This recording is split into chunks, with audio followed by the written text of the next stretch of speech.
အမေရိကန်ပြည်ထောင်စုရဲ့အခြားရွေးချယ်နိုင်သောဘာရှင်တစ်ခုမှာစစ်တပ်ကအာဏာသိမ်းပြီးအာဏာရှင်စနစ်အောက်ကိုရောက်ရှိနေတယ်။ဒယ်လောင်းဝါလို့ခေါ်တဲ့ပြိုင်ပွဲတစ်ခုကိုဖန်တီးခဲ့ပြီးအနိုင်ရရှိသူဟာနာမည်ကျော်ကြားမှုစီးစိမ်ဥစ္စာနဲ့၎င်းလိုချင်တဲ့ဆန္ဒတစ်ခုကိုရရှိမှာဖြစ်တယ်။ပြိုင်ပွဲဝင်90ကိုမဲနိုင်ရွေးချယ်ပြီးမိန်ပြည်နယ်ကတဦးတည်းသောပြိုင်ပွဲဝင်မှာ၄ဖြစ်တယ်။ကားထဲကအခြေအနေဟာတင်းမာနေကြောင်းထင်ရှားတယ်။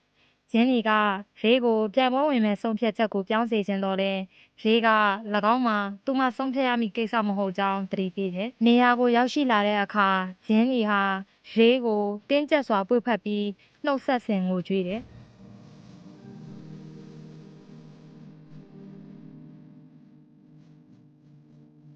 ကာလီဟာစိုးရင်စိတ်ကိုဖုံးကွယ်ဖို့ကြိုးစားရင်းတနေရာထဲမှာရှောက်သွားနေတယ်။တငယ်ချင်းတွေက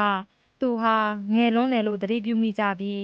သူက18နှစ်လို့ပြောပေမဲ့ဘသူကမှမယုံကြည်ကြပေ။ဇလောင်းဝါကိုဖန်တီးရခြင်းဟာစစ်ပွဲနောက်ပိုင်းငွေကြေးအခက်အခဲရှိနေတဲ့နိုင်ငံတွေအတွက်လုပ်ငန်းကျင်းဝတ်ရဲ့တန်ဖိုးကိုအားပေးရတဲ့ပြန်လည်အမှတ်ရစေရန်ဖြစ်ကြောင်းရင်းပြိုင်ပွဲအပြီးနှစ်စဉ်ထုတ်လုပ်မှုတိုးတက်လာကြောင်းနိုင်ငံရဲ့ပြဿနာမှာပြည်ရင်ချင်းတာဖြစ်တယ်လို့သူကထင်မြင်ကြောင်းပြောဆိုတယ်။ထို့နောက်စီးမြင်တွေကိုပြောပြတယ်။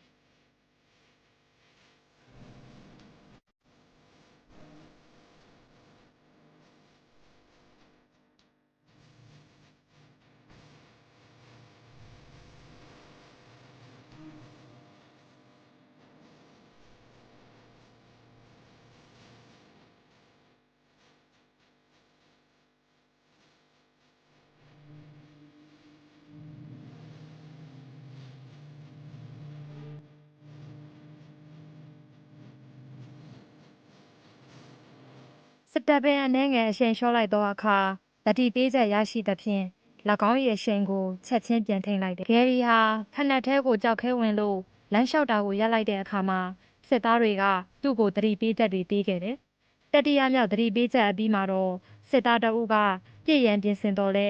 ဂယ်ရီဟာအချိန်မီဖက်နှက်ကိုပြန်ဝစ်ကာဆက်လျှောက်သွားတယ်။တငယ်ချင်းတွေကသူ့ကိုလူမိုက်လို့ထင်ကြပေမဲ့သူကအနားယူရန်အတွက်တမင်လုပ်ခြင်းဖြစ်ကြောင်းပြောတယ်။အာတာကငွေကြေးအတွက်သာလာရောက်ခြင်းဖြစ်ကြောင်းဝန်ခံတော်လဲ